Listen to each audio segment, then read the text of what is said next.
মানুষ বড় অভিমানী প্রাণী।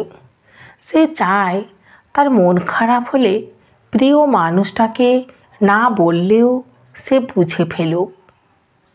ফোন করে খানিক ম্লান গলায় হ্যালো বলতেই ওপারের মানুষটা বলুক, তোমার মন খারাপ?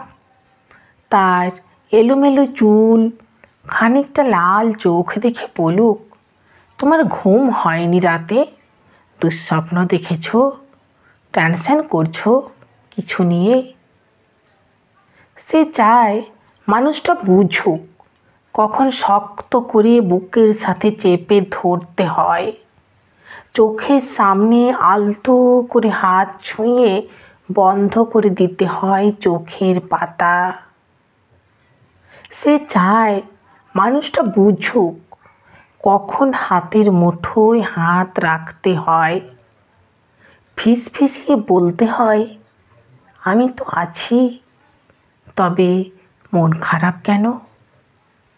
সে চায় মাঝরাত্রিতে সে টের পাক পাশের মানুষটা তার মাথার নিচের সরে যাওয়া বালিশটা ঠিক করে দিচ্ছে। শেষ রাতে যখন খানিকটা হিম নামে তখন জড়িয়ে দিচ্ছে ওম চাদরে।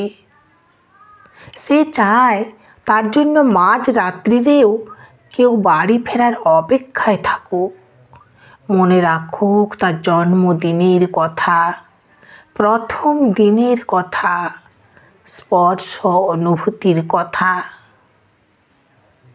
সে চায় তাকে ছুঁয়ে দেখতে গিয়ে কেউ মিথ্যে মিথ্যে অজুহাত বানাক, কেউ কপাল ছুঁয়ে বলুক, দেখি দেখি তোমার জ্বর নয় তো? অভিমানে দূরে সরে যেতে চাইতেই কেউ বলুক, খানিক ভুল করেছি বলেই দূরে সরে যেতে হবে, তবে এই যে এত ভালোবাসি তাতে আরও কাছে আসা যায় না? আরও আরও কাছে, অনেক অনেক কাছে। মানুষ বড় অভিমানী প্রাণী। তারা দুজনেই কেবল ভাবে এই সবই ওই মানুষটা করুক, ওই অন্য মানুষটা, কিন্তু শেষমেশ করা হয় না কারোরই। তাই কাছে আসার রঙিন দিনেরা ক্রমাগত দূরে যাওয়ার ধূসর বিবর্ণ গল্প হয়। মানুষ বড্ড অভিমানী প্রাণী। অভিমানে সে ক্রমশই দূরে চলে যায় আর বুকে পুষে রাখে এক সমুদ্র আক্ষেপ।